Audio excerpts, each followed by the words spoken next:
সংসদ নির্বাচনে এবার ঢাকা ৮ আসনে নির্বাচন করবেন মির্জা আব্বাস।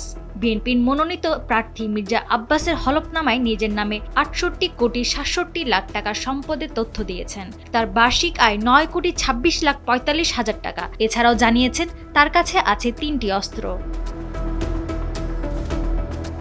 হলফনামায় পেশা হিসেবে ব্যবসা উল্লেখ করলেও ব্যবসা থেকে কোনো আয় দেখাননি তিনি। ঘোষিত আয়ের বড় অংশই এসেছে বিভিন্ন আর্থিক বিনিয়োগ ও বাড়ি ভাড়া থেকে।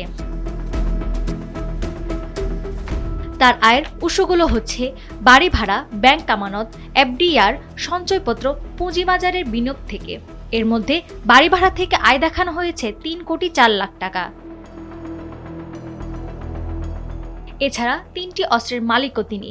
অস্ত্র ক্রয়ে খরচ দেখানো হয়েছে ৪,১০,০০০ টাকা এবং ২২টি মামলা দেখানো হয়েছে মির্জা আব্বাসের নামে এই হলফনামায়। তার স্ত্রী আফরোজা আব্বাসের নামে সম্পদ দেখানো হয়েছে ৩৩,১৪,৭৫,০০০ টাকা। এর মধ্যে ঢাকা ব্যাংকের শেয়ারের মূল্য ৩১,৩৪,০০,০০০ টাকা। পাশাপাশি ২২ লাখ টাকার গয়না ও মূল্যবান ধাতুর তথ্য রয়েছে।